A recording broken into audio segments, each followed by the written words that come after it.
Nah, bagaimana yang harus diamankan? Yang pertama adalah pengamanan identitas Bapak Ibu. Ini juga hal yang penting.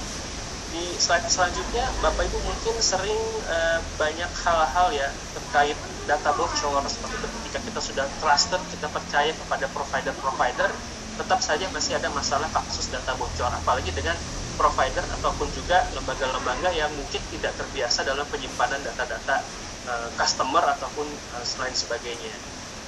Nah, ini sering terjadi nih, kebocoran data baik dari Tokopedia, bahkan KPU dan BPJS pun pernah kebocoran data. Ini adalah hal-hal yang sangat disayangkan. Ini lama-kelamaan menjadi membalut data yang berikut ini, Bapak Ibu. Oh, ini dia. Untuk identitas ini dibagi dua nih, Bapak Ibu. Ada yang terlihat dan tidak terlihat. Kalau yang terlihat ini nama akun Bapak Ibu. Kalau Bapak Ibu pakai Facebook ataupun Instagram, itu nama akun Bapak Ibu terlihat, ada fotonya. Nanti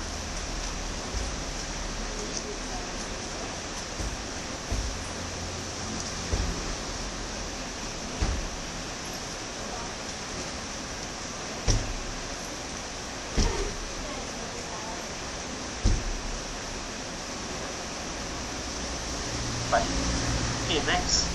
Tapi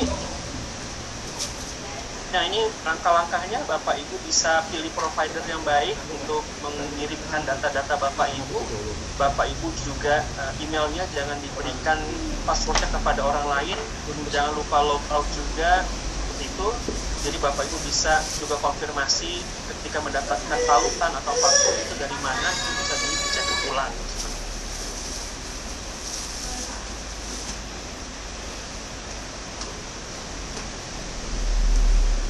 Jika kalau data si mungkin atau ini atau kalau data-data pribadi umum ini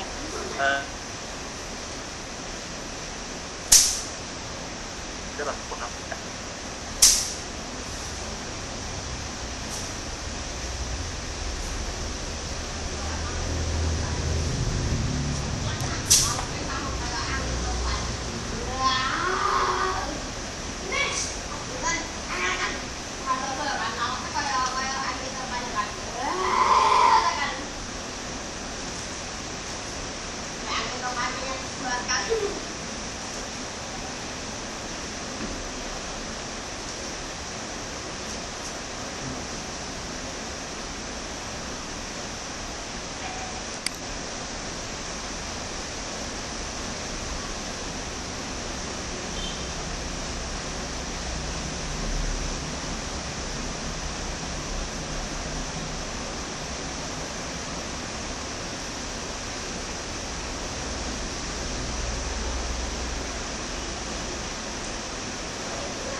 Ini nih yang paling menarik, penipuan digital ya. Kalau kita lihat di slide selanjutnya, ini sekarang Bapak Ibu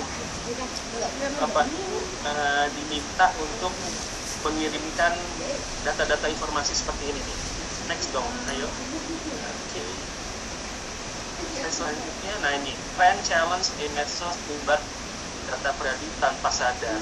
Biasanya nama panggilan segala macam. Nah, ini hati-hati sekali Bapak Ibu, karena ini terkait dengan pembajakan akun Bapak Ibu ataupun juga penipuan. Dalam artian misalnya saya gitu ya dipanggil nama kecil saya, misalnya si Boy gitu ya, dia tahu nama saya adalah si Boy, wah ini teman dekat nih ya, terus dia minta nomor rekening, dia katanya mau ngirim transfer segala macam, minta nomor KTP segala macam, saya berikan aja karena merasa dia adalah teman dekat saya, karena dia yang tahu nickname saya cuma orang-orang dekat saya gitu, seperti itu. Ini juga hati-hati Bapak Ibu, nama variasi segala nama panggilan dan lain sebagainya. Ataupun juga biasanya pakai telepon ya, seperti mengungkit-ungkit, misalnya halo dengan Mas Anwar misalnya, oh bukan, saya Dona, oh iya Dona Oktaviani ya, oh bukan, saya Dona Kanari.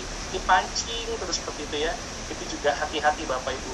Jadi sebenarnya dia tidak tahu Bapak Ibu itu namanya siapa, tapi berusaha untuk menggali informasi kita agar berhati-hati menghadapi hal-hal tersebut. Oke, next. Nah ini alhamdulillahnya penipuan daring di Indonesia itu menurun Bapak Ibu. Jadi kasusnya menurun karena mungkin kita sudah semakin cakap, pasti kita cakap makin hari, kita terbiasa mendapatkan seperti ini, sosialisasi dan lain sebagainya, jadi menurun, dan juga pengamanan dari provider juga sudah meningkat. Oke, next. Nah, kita agak penipuan Bapak Ibu mungkin yang sebelah kiri masih suka terima ya, ada WhatsApp, ada SMS segala macam, ataupun juga Instagramnya dihack segala macam, ada beberapa masih terjadi. Kalau SMS Bapak Ibu selama dia dikirimkan oleh provider yang terpercaya, misalnya dari Kemdikbud, dari BPJS, dari Kominfo, itu adalah real. Tapi kalau dia SMS-nya himbauan ini berupa nomor, itu Bapak Ibu harus konfirmasi. Oke, next. Nah, ini terkait juga dengan tetap digital nih Bapak Ibu. Digital ini menarik ini ya. Nah, sekarang segala sesuatu apapun yang kita tinggalkan di dalam dunia maya, dia tetap terekam meskipun sudah dihapus, karena sudah banyak juga kejadian yang bisa kita lihat bahwa video atau itu bisa tetap digali. Ataupun juga Bapak Ibu komentar kepada akun media sosial yang lain, itu bisa langsung ketika sudah kirim post, nah itu nggak bisa diunduh lagi, membahayakan banget. Itu bisa sampai ke depannya, bisa sampai nanti dia mendaftar pekerjaan, dia bisa terima kalau mengunggah ataupun memberikan hal-hal yang negatif di media sosial ataupun di dunia maya. Next. Nah ini jejak digitalnya Bapak Ibu harus berhati-hati. Next. Selanjutnya. Nah, karena yang kita tinggalkan apa aja nih? Bapak Ibu browsing itu ditinggalkan. Bapak Ibu chatting, beri komentar di medsos, Bapak Ibu sebel sama satu tokoh, komentarnya yang tidak baik, terus terekam, terus terlihat oleh siswa-siswi Bapak Ibu. Nah, ini berbahaya Bapak Ibu. Ternyata tulisannya seperti ini. Nah, itu hati-hati. Atau juga peserta didiknya, dia suka sama ini, tapi dia nggak suka sama ini, dilihat oleh Bapak Ibu. Wah, ini nggak benar. Kemudian foto-foto, video yang Bapak udah unggah, seperti itu, kontak, segala macam, geotagging, tempat, lokasi, Bapak Ibu add atau like, ya, Mbak Nabila. Ya, mohon izin mengingatkan waktunya tinggal 5 menit lagi ya Pak. Siap. Dan Bapak Ibu juga harus berhati-hati jika Bapak Ibu menggunakan mode itu juga bisa tetap di trace. Next. Oke, ini lanjutannya, ini sudah slide terakhir. Jadi Bapak Ibu harap tetap ya mendampingi peserta didiknya Bapak Ibu. Dan untuk keamanan digital ini ada banyak hal seperti contohnya kekerasan, penipuan dan lain sebagainya. Jadi Bapak Ibu yang harus, dan juga pornografi Bapak Ibu, itu Bapak Ibu harus concern banget bagaimana Bapak Ibu bisa membuat dan bekerja sama dengan orang tua untuk bisa membuat seperti kontrak gitu ya. Ketika dia mendapatkan device peserta didik kita, dia pasti sudah mendapatkan tanggung jawab responsible, jadi harus bertanggung jawab terhadap aplikasi yang dia gunakan. Dan untuk keamanan digital ini Bapak Ibu bisa bekerja sama dengan orang tua, dalam artian mungkin seluruh device-nya dia adalah usernya ataupun juga akunnya itu atas nama orang tuanya. Jadi kita bisa tracing dari browsing dari historinya segala macam, kita bisa lihat dan kita bisa pantau oleh orang tua maupun oleh guru, seperti itu. Dan jadi kita bisa lihat segala macam. Dan untuk penggunaan device juga disarankan kalau di rumah adalah di tempat terbuka agar kita tetap bisa memantau, pun orang tua bisa memantau, seperti itu. Jadi dia tidak mengunggah yang macam-macam. Dan yang paling penting Bapak Ibu, lebih perbanyak aktivitas untuk peserta didik kita, seperti itu. Sekarang kita keadaannya sudah lebih membaik, PTM sudah diizinkan, seperti itu. Anak-anak tetap bisa beraktivitas di sekitar rumah. Kita berikanlah aktivitas yang lebih positif kepada peserta didik kita, ketimbang kita memberikan aktivitas yang banyak di dalam dunia maya. Jadi lebih banyak instruksinya sekarang, karena keadaannya sudah aman, mereka bisa berkegiatan di tempat terbuka. Baik Bapak Ibu, terima kasih atas perhatiannya. Saya terima kasih sudah bisa sharing kepada Bapak Ibu hebat di Sukoharjo. Salam sehat Bapak Ibu, nanti bertemu lagi di Q&A dan saya kembalikan lagi ke Mbak Nadila. Assalamualaikum warahmatullahi wabarakatuh. Selamat sore.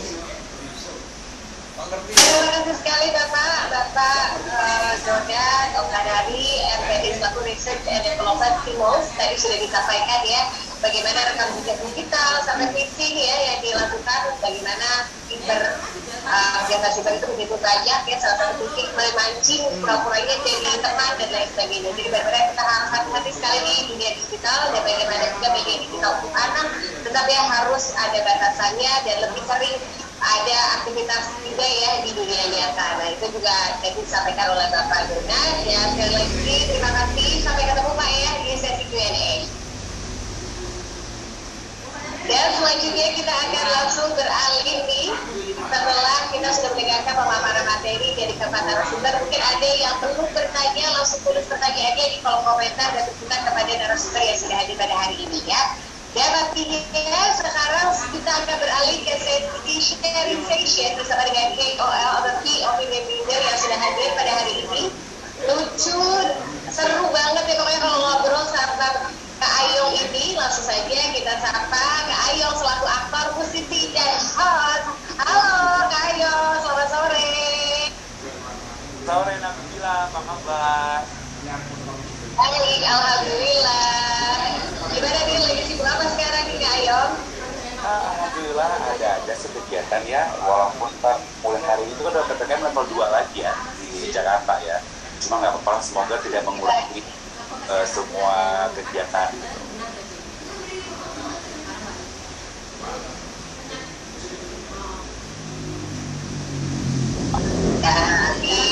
Oke Kak Ayong, gimana nih? Tadi kan kita sudah berbicara nih mengenai pentingnya penguasaan kompetensi PC dan karakter budaya digital. Nah, aku pengen nanya nih dalam perspektifnya yang transformasi digital nih. Nah, kalau menurut Kak Ayong nih dalam transformasi digital kali ini untuk dunia pendidikan saat ini seperti apa sih? Iya, benar-benar kalau aku lihat kita tuh kayak di awal-awal pandemi itu kayak culture shock ya kayak gitu. Yang tadinya tuh jarang, mungkin cuma sekitar 20% kurang yang menggunakan digital atau metode pembelajaran, tiba-tiba sekarang harus dipaksa gitu, karena mau tidak mau kondisi yang menuntut kita seperti itu gitu. Nah, hal itu sih banyak menimbulkan ini ya kayak pro kontra, karena menurut aku tuh juga dulu pernah ngajarin private bahasa Inggris juga gitu ya, konsultan sekolah juga di Pekanbaru gitu. Nah, tapi jujur gitu, untuk kondisi saat ini ya itulah yang terbaik dari pemerintah sudah berikan kepada kita gitu ya. Paling kendalanya adalah tidak semua itu tidak merata kayak sinyalnya gitu. Bahkan aku tuh pernah dapat cerita bahwa daerah mana satu tempat di timur situ sudah didapat laptop untuk pembelajaran, tetapi sinyal aja tidak ada gitu. Jadi seperti apa gitu. Jadi makanya seperti itu yang hal kayak gitu tuh yang kayaknya teknisnya harus kita lengkapi gitu. Jadi biar merata, nggak cuma beberapa daerah atau kota aja yang bisa memanfaatkan dengan full soal metode belajar digital, tapi daerah lain tidak gitu. Atau kayak handphone aja itu belum ada sinyalnya, atau masih jalan 2 jam dulu ke bukit biar dapat sinyal gitu, kayak gitu. Jadi kayak ya sedih gitu ya. Tapi ya itulah tantangan buat kita semua gitu, bukan cuma buat pemerintah aja, buat kita, buat murid, buat gurunya juga gitu. Guru juga harus beradaptasi gitu. Jangan karena teknologi sudah makin maju digital, kita cuma ngikut gitu. Bahkan banyak sekali kejadian bahwa ya memang akhirnya yang lebih pintar itu yang lebih tahu ya muridnya gitu. Karena dia sering browsing dan sering mengulik gitu ya. Tapi ya menurut aku paling enggak kita sebagai orang pendidik gitu ya, kita juga harus tahu, tidak tahu mendalam tidak apa-apa, paling enggak kita tahu apa yang terjadi di dunia sana. Jadi apa yang kita lakukan, apa yang mereka lakukan kita tahu gitu. Hal itu tuh yang kadang membutuhkan kayak energi ekstra gitu ya. Ya, let's say lah memang sejak pandemi ini semuanya jadi kerja keras. Mau orang tua, mau guru juga gitu. Pembelajaran seperti apa, ini efektif gak sih gitu. Bahkan ada, ini aku boleh jujur, teman aku gitu, dia itu udah working mom and working dad gitu. Jadi sampai anaknya ya udah, anaknya ini kayak gak sekolah digital, tidak sekolah seadanya, cuma jadinya ya udahlah itu aja gitu. Jadi kayak kasihan gitu ya, waktu terus berlalu sudah hampir 2 tahun tapi pendidikan dari ibu tuh jarang didapat gitu. Padahal terutama untuk anak-anak yang di bawah 5 tahun, di bawah 7 tahun, itu kan merupakan masa emas untuk perkembangan otaknya gitu. Jadi kayak semua jaring-jaringan di dalam waktu itu bekerja. Jadi kalau misalnya dengan digital itu mungkin kurang dapat karena dibutuhkan kayak interaksi sosial. Dia tuh masih terus bermain, dia terus berinteraksi, jadi dia tahu cara berkelompok, cara mengajukan pendapat, cara memanajemen waktu, itu yang didapat dengan adanya interaksi sosial gitu. Dan itu kenapa penting gitu? Karena hal itu membuat nanti akan membuat ada yang namanya emotional intelligence. Jadi pernah baca buku bahwa orang pintar, orang sukses itu bukan cuma karena IQ-nya tinggi, tapi juga EI-nya, emotional intelligence-nya. Hal itu yang diasah dari kecil sebenarnya gitu. Makanya kenapa kayak di Finlandia, di Jepang itu gitu ya, itu tuh kebanyakan mereka memang belajar tapi bermainnya juga banyak waktu bermain. Nggak sembarang bermain, hal itu tuh yang benar-benar berguna buat perkembangan otot motoriknya, otak apanya gitu. Jadi hal itu yang kayaknya dengan digital ini agak kurang gitu ya. Memang sih banyak seperti kayak ada games atau juga kuis atau interaksi lewat digital itu yang bisa diberikan, tetapi kayaknya memang tatap mata itu penting gitu. Jadi menurut aku itulah salah satu kenapa kayak digital ini ya kayak dua sisi mata uang yang tidak ada benar-benar full bagus, nggak ada. Pasti semua punya kekurangan dan kelebihan. Cuma untuk di saat pandemi seperti ini itulah yang terbaik. Nah, karena ini yang terbaik, mau nggak mau kita semua harus ikut belajar gitu. Nggak cuma orang tua, nggak cuma guru, muridnya. Kita harus tahu seperti apa sih digital learning gitu. Jadi itu tuh meningkatkan ilmu buat kita, buat guru dan juga buat semuanya bahwa ada metode seperti ini. Next, misalnya kalau ternyata semua sudah normal dan semua sudah kembali seperti biasa, metode ini bisa dipakai cuma mungkin sekitar 20-30%. Karena untuk mencari informasi ini paling juara gitu ya. Kebanyakan kalau kita ke perpustakaan mesti cari dulu daerahnya, terus cari dulu A, B, C, D-nya. Kalau dengan internet kita langsung dapat secepat itu. Dan tidak terbatas. Itu udah seperti tsunami informasi. Jadi untuk mencari informasi itu bagus banget gitu. Jadi tergantung kitanya nih gitu. Kita mesti tahu gitu informasi itu semua ada yang baik ada yang enggak. Kalau misalnya anak-anak itu kita perlu kita bimbing gitu, kita dampingi gitu. Karena mungkin mereka tidak mengerti hal seperti itu, jadi ya mereka terima aja. Itulah tugas PR kita sebagai pendidik dan juga orang tua. Gila, gue padangnya ngomongnya padang banget. Turut menjawab pertanyaan kedua loh Kak. Jadi udah kedua udah. Sekali Kak Ayu seperti biasa detail banget dan super padat banget karena emang benar-benar ya. Memang ini udah harus banyak banget berarti ya yang harus dilakukan juga sebagai pendidik. Memang harus mengeksplorasi lagi hal-hal ya seperti yang Kak Ayu bilang di beberapa negara juga seperti kita melakukan hal-hal tersebut gitu ya. Benar-benar bisa dicontoh nih ya. Nah kalau menurut Kak Ayu, seberapa penting sih penguasaan kompetensi 4C dan karakter guru di era digital ini? Oh penting banget gitu, karena mau nggak mau ya mereka akan memberikan pembelajaran kepada murid-murid kan, paling kan mereka harus lebih tahu.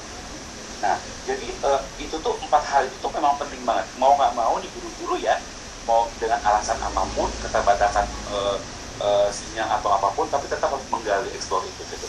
Karena gini loh, ya mungkin istilah itu mungkin masih ada ya kayak guru kecil berdiri, muridnya kecil berlari, itu tapi benar gitu.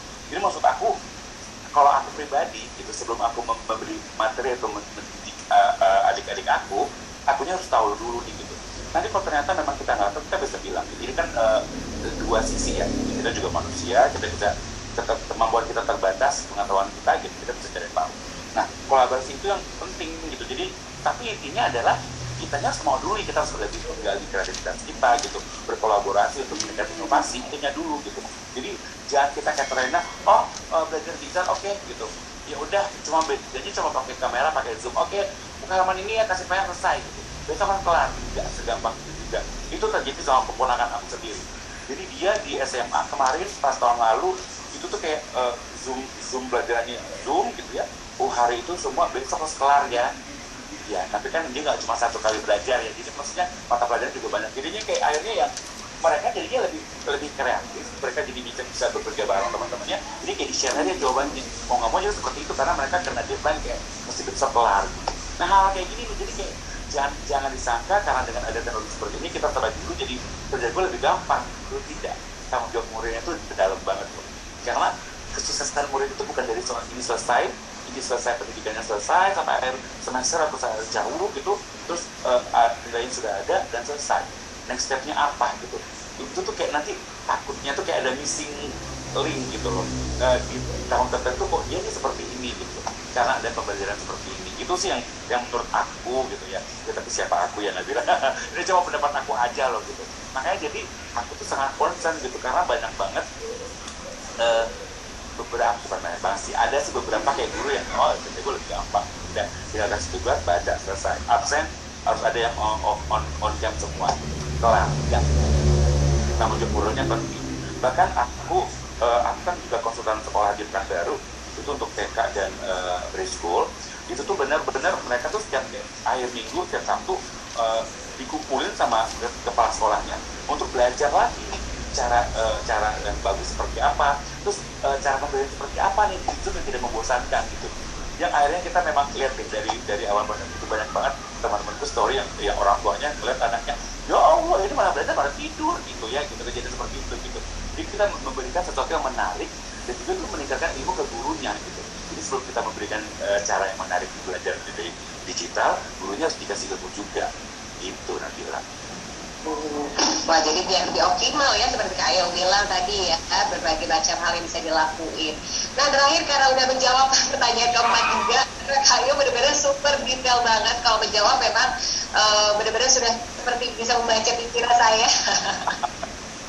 Nah itu benar-benar tadi tipsnya sudah cukup baik gitu ya, bagaimana dapat menguasai kompetensi panci juga tadi sudah dipaparkan. Nah terakhir deh, pesannya apa sih buat Kak Ayong untuk para guru hari ini yang hadir agar dapat memanfaatkan media digital untuk menjadi sesuatu yang bermanfaat? Iya, buat ibu-ibu, bapak-bapak guru gitu ya, saya juga guru ya, jadi saya mengerti gitu ya. Kita yang paling penting adalah kemampuan kita untuk mengulik sih. Biasanya jika kita kedatangan hal baru itu kayak ada pertentangan batin dulu, apa sih ini, gue nggak bisa nih kayak gini, pakai itu gue nggak ngerti gitu. Itu ada pertentangan dulu gitu, itu biasa gitu ya. Tapi ya mau nggak mau gitu ya, kayak kita harus hadapi gitu, karena ini arus informasi itu berubah. Kalau kita tidak mengikuti arusnya, kita bakal tenggelam. Jadi maksudnya kita bisa mengikuti cara yang seperti apa, kita pelajari, kita cari mana yang bagus buat kita, dan cari cara yang tepat buat kita seperti apa gitu. Nggak selamanya Zoom itu membosankan kok. Kita cari tahu gitu, banyak sekali informasi di dunia maya itu yang memberikan cara pembelajaran yang baik seperti apa. Kitanya aja, kitanya harus sesenang itu mengulik, mencari, nge-browsing gitu ya. Memang kadang capek, tapi kayak kalau kita dapat sesuatu itu tuh kayak wow, ini bagus sih buat gue ajarin ke murid-murid gue gitu. Itu tuh kayak nemukan emas dan kayak ini yang gue cari, ini penting banget, dan ini bakal gue share buat murid gue. Hal kayak gitu tuh yang akhirnya kayak kepuasan tersendiri, karena gue juga belajar, gue dapat ilmu dan murid gue juga dapat ilmu. Hal itu membedakan gue dan murid-murid gue dengan yang lain. Seperti itu gitu. Jadi aku tuh selalu memberikan poin plus what makes us difference from others gitu. Kita guru semua banyak di Indonesia, di daerah pelosok ada, di kota ada. Apa sih membuat Sukarjo berbeda gitu? Itu harus kita tonjolkan gitu. Mungkin kita memang kerjanya jadi lebih keras, kita jadi mesti mengulik lebih banyak lagi, mencari informasi lebih banyak lagi, minta training sana kemari gitu. Tapi ya pada akhirnya itu berguna buat kita juga kok. Dan buat kemampuan kita sebagai guru, meningkatkan performa kita juga buat murid-murid kita aja. Jadi benar nggak pernah yang namanya rugi. Kalau kita belajar tuh nggak ada gitu ya. Semua tuh tergantung pada waktu aja. Waktu itu yang membatasi kita gitu. Kalau kita mau, kita bisa kok gitu ya. One step at a time aja, pelan-pelan. Jadi nggak langsung yang hari itu langsung gitu ya. Gitu. Pelan-pelan aja gitu. Jadi mungkin ya itu tadi gitu, butuh kayak legowonya buat menerima bahwa oke, gue akan pelajari hal ini karena ini berguna buat gue. Teknologi seperti ini tahun 2021 gue gak mungkin belajar dengan seperti ini lagi. Anak-anak gue juga sudah berubah semua gitu. Jadi saya harus ikut dan tahu perkembangan yang terjadi, dan itu memberikan dampak buat saya, buat pendidikan saya, dan juga buat pendidikan di lingkungan saya. Seperti itu. Wah, keren banget, luar biasa banget ya. Jadi intinya adalah bagaimana mengulik dan beradaptasi. Kalau tidak tenggelam ya Kak ya, di tengah transformasi digital yang begitu pesat ini. Terima kasih sekali Kak Ayo, luar biasa sekali inspirasi. Sampai ketemu ya Kak di webinar selanjutnya. Dadah. Luar biasa sekali ya, mudah-mudahan ini bisa diaplikasikan oleh Bapak Ibu guru sekalian, karena seru banget ya, tadi sudah dipaparkan oleh Kak Ayong ya jawabannya secara detail banget, tipsnya, terus bagaimana menghadapi transformasi digital untuk dunia pendidikan, dan tadi terakhir pesannya bagaimana memanfaatkan media digital lebih optimal lagi. Dan selanjutnya kita akan langsung beralih nih ke sesi Q&A, dan kita akan mengundang keempat narasumber yang tadi sudah memaparkan materi untuk menjawab pertanyaan dari para peserta ya, Bapak Agung Nugroho Catur Saputro, Bapak Ahmad Bayrumi Abdul Rauf, Bapak Yogo Dwi Prasetyo, dan Bapak Doda Oktadari untuk menjawab pertanyaan ya. Oke, baik, kita akan langsung ke Bapak Agung Nugroho terlebih dahulu. Ya, ini ada pertanyaan dari Bapak Anang B. Di era digital seperti saat ini, para guru dan murid dituntut untuk mengikuti perkembangan teknologi, terutama di masa pandemi di mana kegiatan belajar mengajar dilakukan dari rumah. Literasi digital antara tenaga pendidik dan anak didik harus dikembangkan karena guru kini memiliki kemampuan dan kompetensi untuk menyajikan materi yang baru secara digital agar peserta didik tidak cepat bosan. Menurut Bapak, peran apa saja literasi digital yang perlu diaplikasikan di dalam dunia pendidikan? Dan bagaimana cara meningkatkan pemahaman literasi digital bagi tenaga pendidik dan anak didik? Terima kasih Mbak Nabila. Bapak Ibu yang kami hormati, suara saya sudah masuk Mbak? Ya, sudah Bapak, silakan pertanyaannya. Oh iya,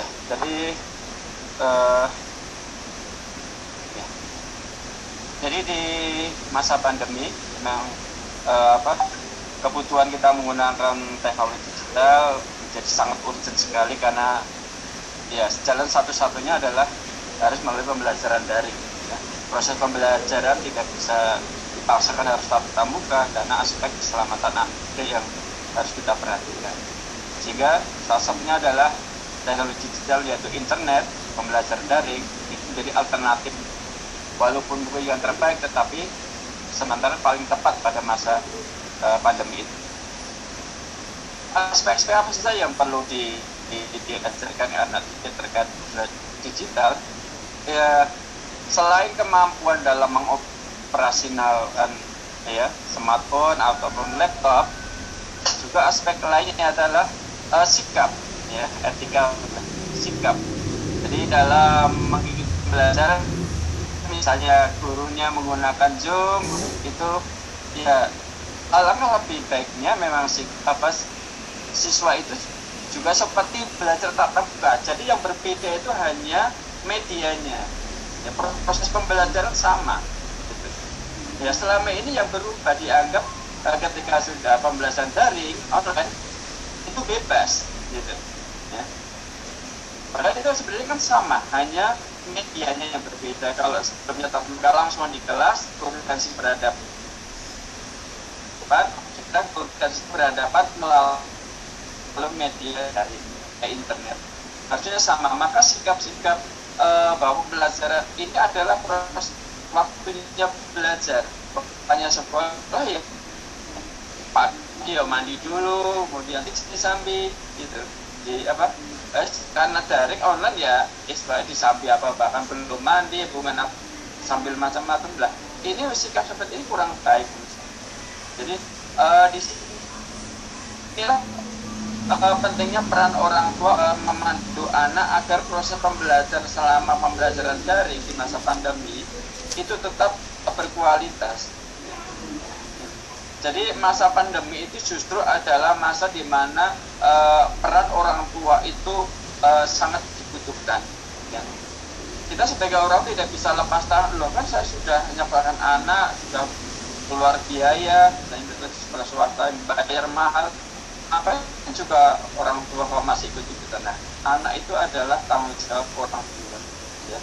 Orang tua menitipkan anak untuk dididik itu bukan berarti pasrah bongkoan. Ya. Semuanya dipasrahkan semuanya dengan sudah bayar, tidak bisa itu.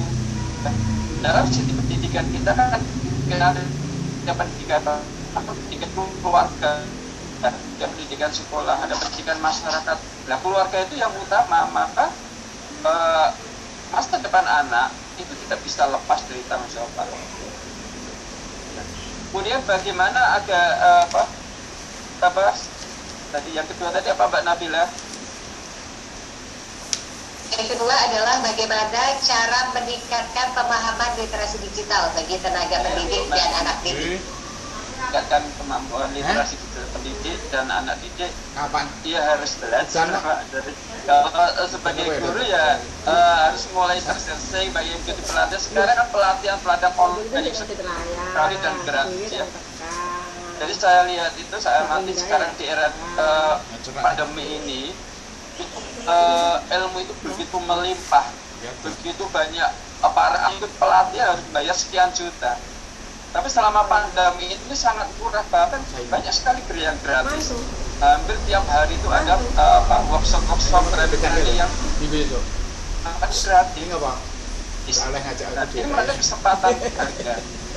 Jadi kalau saya kemarin selama pandemi ini sama juga untuk banyak berguru ya, belajar lagi pada selama ya sebelumnya itu sulit, sangat sulit bagi saya untuk mengakses event-event seperti itu.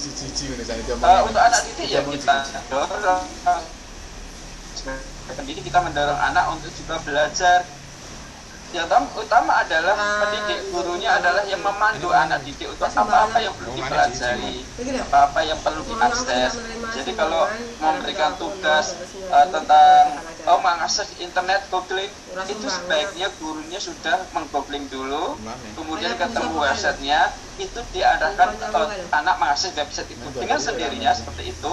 Maka guru itu sudah memfilter, menyaring informasi apa yang akan yang pantas atau yang layak untuk diakses anak, termasuk juga YouTube. Itu sebaiknya guru itu sudah memiliki daftar channel-channel apa yang mendukung proses pembelajaran.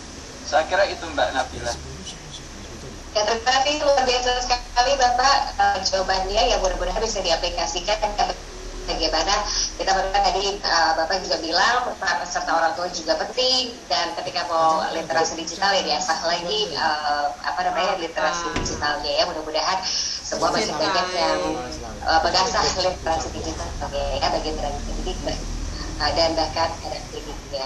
Oke, selanjutnya kita akan langsung ke narasumber kita yang kedua, Bapak Ahmad Baidowi Abdul Rauf. Ini ada pertanyaan Pak dari Ibu Dewi Yulia Agustin. Masyarakat digital, khususnya pelajar, lebih senang mencari sendiri konten-konten atau informasi digital yang diinginkan, merasa tidak mengupload, berinteraksi di media sosial, berbagi dan melakukan kesenangan bersama. Nilai utama digital apa saja yang perlu dikembangkan nih agar pelajar tetap berada pada batasan-batasan etika dalam dunia digital? Apa saja nih Pak? Di tengah maraknya kebebasan dan juga akses dan juga kemudahan-kemudahan lain ya orang untuk berselancar di dunia maya itu, saya kira hal yang paling penting adalah proses komunikasi antara orang tua dengan anaknya dan guru dengan siswanya. Kita nggak akan mungkin bisa mengerem mereka. Harus diajari jangan begini, jangan begitu. Jadi terlalu banyak kata-kata jangan itu malah membuat anak ini jadi antipati gitu ya. Setidaknya kita tahu saat-saat tertentu di mana anak-anak itu harus belajar. Dan saya kira kalau komunikasi antara siswa dengan gurunya, orang tua dengan anaknya terbuka, maka apa yang dia lakukan melalui media online, melalui laptop, melalui gadget lainnya itu, saya kira sejauh bahwa ada keterbukaan, problem etik masih bisa dicegah gitu ya, hal-hal yang negatif itu. Tetapi kalau proses komunikasi hilang, seperti tadi dikatakan oleh Pak narasumber pertama itu, kalau gurunya nggak peduli, terus kemudian hanya memindahkan jam mengajar saja dari yang tadinya luring sekarang menjadi daring, tetapi kontrol melalui komunikasi yang efektif tidak dilakukan, saya kira sama saja, mau belajar daring, mau belajar luring, tetap tidak ada kontrol. Nah, yang paling penting menurut saya untuk supaya anak itu terasah terus sistem etikalnya itu, saya kira nggak ada kata lain, kita harus bertanya setiap hari dan memberikan bimbingan setiap hari tentang platform-platform. Kalau perlu kita tanya, hari ini kamu mendapatkan platform apa dan apa yang kamu suka dari platform itu, misalkan gitu, dari software itu. Kenapa kamu suka, kenapa yang lain tidak? Mungkin kalau kita punya pembanding, kita langsung bisa mengatakan, gimana kalau kamu pakai ini? Ini kayaknya lebih baik loh. Nah, jadi artinya itu ada proses komunikasi. Karena anak bisa tahu lebih cepat dari kita 10 kali kalau kitanya diam. Tetapi kita akan bisa meraba keinginan anak itu berdasarkan keberbakatannya. kira inilah tugas guru yang tidak mudah ya. Tetapi sekali lagi apapun jenis problemnya, problem etikanya, unsur komunikasi itu jangan sampai lepas. Komunikasi dengan secara online ini bahkan menurut saya bisa 24 jam per hari. Kita bisa menyapa anak, bukan hanya di jam mengajar saja. Misalkan jam mengajar itu seakan-akan dipantek dari jam 8 sampai jam 10, setelah itu dia selesai tidak berkomunikasi lagi dengan anak-anak. Nah, saya kira ada banyak platform yang bisa kita menjalin silaturahmi setiap saat, dan proses komunikasi itu kalau banyak, kalau sering kita lakukan, itu akan mengurangi dampak-dampak negatif dari penggunaan teknologi digital ini. Saya kira gitu, Mbak Nabila. Oke, terima kasih sekali Bapak Ahmad Bayrudi Abdul Rauf. Tadi sudah dibahas ya bagaimana mudah-mudahan dengan komunikasi yang tidak melarang, maksudnya dilarang jangan-jangan dan lain sebagainya, dengan komunikasi yang efektif, mudah-mudahan anak-anak lebih bisa mudah menerima hal tersebut ya, dengan pembanding dan lain sebagainya seperti yang disampaikan oleh Bapak Ahmad Bayrudi. Mudah-mudahan bisa diaplikasikan ya Ibu Dewi. Dan selanjutnya kita akan ke narasumber kita yang ketiga, Bapak Yogur Prasetyo STD MPD MSc. Ini ada pertanyaan dari Ibu Deda Alifah. Kecepatan teknologi yang luar biasa membuat kami para guru generasi tua merasa terengah-engah mengikuti perkembangannya. Bagaimana kiat atau tips agar kami bisa adaptif dengan pembelajaran daring yang inovatif? Oke, baik. Terima kasih. Pertanyaan dari siapa tadi, Kak Nabila? Tadi pertanyaannya dari Ibu Deda Alifah. Oke, Deka ya. Baik, terima kasih. Terkait dengan bagaimana untuk Bapak Ibu guru yang mungkin usianya sudah sepuh, kemudian harus berpacu dengan Bapak Ibu guru yang mungkin usianya masih sangat muda, apalagi yang baru saja lulus kuliah, tentunya secara kompetensi digital. Nah, bagaimana kiat-kiatnya Bapak Ibu terkait untuk mendalami teknologi digital dalam pembelajaran ini ya, khususnya untuk Bapak Ibu guru yang sudah istilahnya sudah sepuh. Nah, seperti yang disampaikan Bapak Agung Nugroho tadi ya, memang harus belajar ya begitu Bapak Ibu guru. Nah, tetapi untuk pembelajaran memang beda, untuk kecepatan belajar beda Bapak Ibu. Saya juga mengalami juga ya, ketika diminta untuk memberikan pelatihan offline untuk mengajarkan pembuatan media digital gitu aja, kadang-kadang memang perlu penanganan khusus untuk Bapak Ibu guru yang istilahnya usianya sudah sepuh kan gitu ya. Nah, tetapi untuk Bapak Ibu guru yang mungkin sudah usianya sepuh, artinya tidak perlu malu Bapak Ibu guru untuk bertanya kepada yang lebih muda ya. Pasti nanti yang muda ini harusnya mau untuk sharing ilmunya kan, apalagi tujuannya adalah untuk meningkatkan pendidikan negara kita kan. Jangan sampai dan yang muda pun jangan sampai ilmu. Jadi ketika ada Bapak Ibu yang misalnya sudah sepuh kemudian bertanya ya, pasti bertanyanya tidak hanya 1-2 kali, pasti berkali-kali, karena memang untuk pendalamannya itu tidak semudah ketika kita menjelaskan ke teman-teman kita yang mungkin usianya masih muda. Jadi kita harus sabar juga kan gitu. Kemudian yang berikutnya, tidak perlu untuk malu mencoba Bapak Ibu semuanya. Ya, contoh misalkan begini, ada beberapa Bapak Ibu guru itu ketika diminta untuk membuat video pembelajaran itu pertama malu, saya hasilnya nanti kelihatannya kurang bagus kan begitu. Kadang-kadang malu seperti itu. Tapi kalau tidak mencoba, nanti tidak akan ada progres Bapak Ibu semua. Jadi tidak apa-apa. Seperti ketika kita meminta siswa kita mengerjakan tugas, kita sering bilang, salah nggak apa-apa, nanti kita akan benarkan, kita akan klarifikasi kan. Nah, ini juga harus kita aplikasikan ke diri kita Bapak Ibu guru. Ya, ketika kita merasa, wah kelihatannya kalau saya membuat video pembelajaran hasilnya nanti kurang maksimal, nggak apa-apa Bapak Ibu. Misalkan pertama tidak maksimal, kedua nanti ada revisi, berikutnya ada revisi dan seterusnya, pasti nanti akan menghasilkan produk yang mungkin lebih bagus dari yang sudah ada kan. Nah, itu adalah kiat-kiat ketika kita ingin menggunakan media digital dalam pembelajaran. Tidak hanya di video pembelajaran, mungkin bisa di penggunaan lab virtual atau menggunakan kelas virtual ataupun teknologi-teknologi atau platform-platform yang lain untuk pembelajaran. Pada intinya tidak perlu malu untuk bertanya dan tidak perlu malu untuk mencoba menghasilkan produk. Seperti itu Bapak Ibu semuanya. Semoga pertanyaan dari Bu Dika ya tadi kalau tidak salah, semoga terjawab ya Ibu ya. Oke, terima kasih. Saya kembalikan ke Mbak Nabila, silakan. Ya, terima kasih sekali Bapak Yogo Dwi Prasetyo, tadi sudah dijawab ya pertanyaan dari Ibu Dena, mudah-mudahan bisa diaplikasikan ya, tidak usah malu ya, malu bertanya.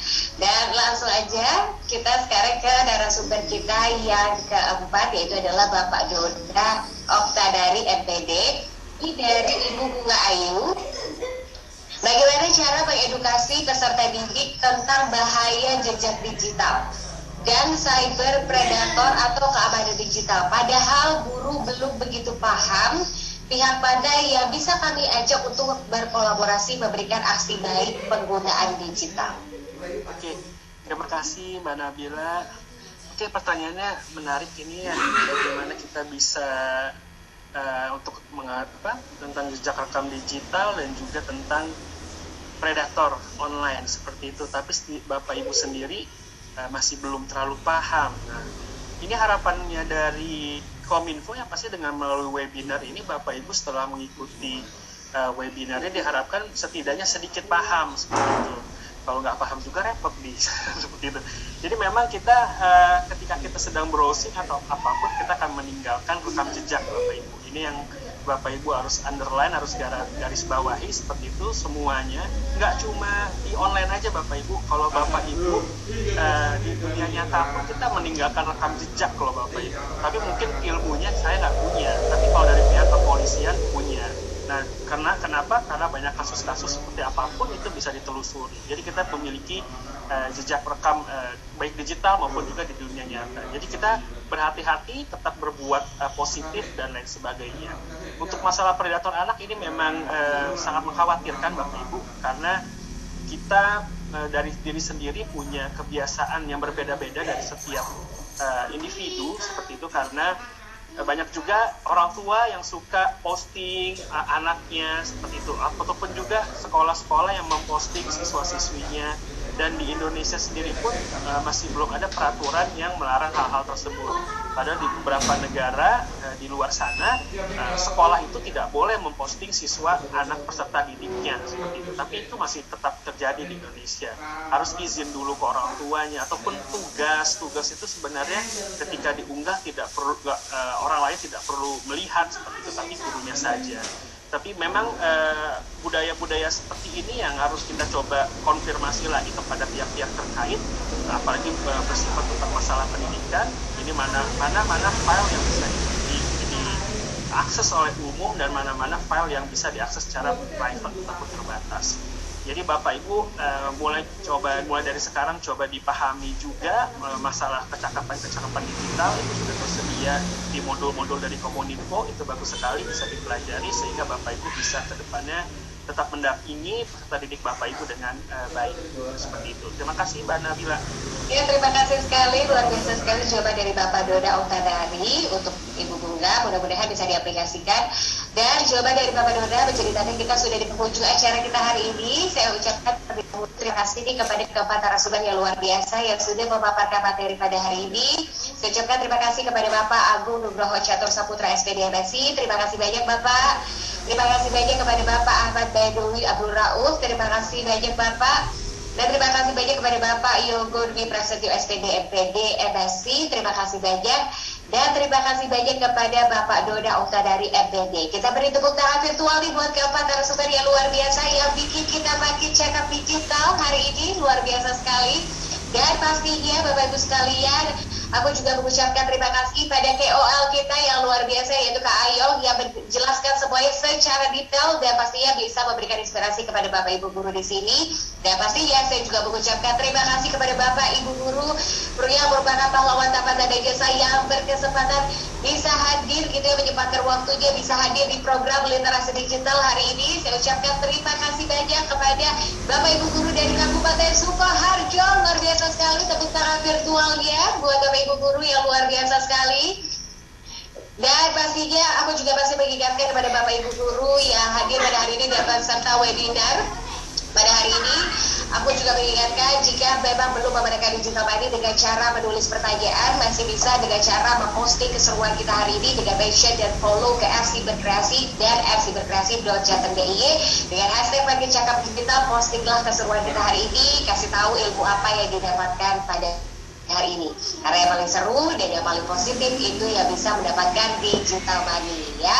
Dan Bapak Ibu sekalian, jangan lupa juga download aplikasi Siberkreasi.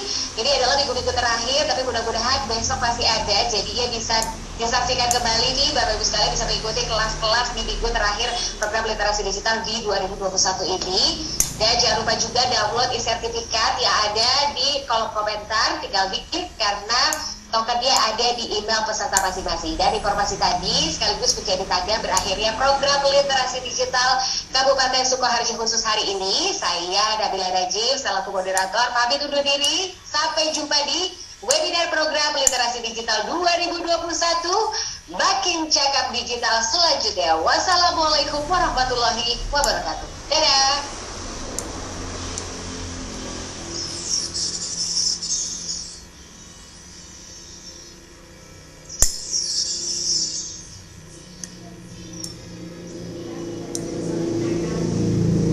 Selamat datang di Indonesia Makin Cakap Digital, langsung dari 34 provinsi, 14 kabupaten kota.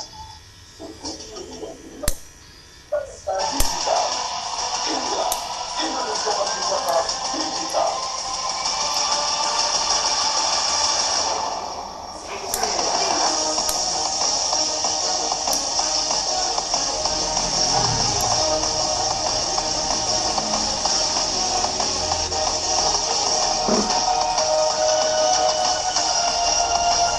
Saya luncurkan program literasi digital nasional hari ini.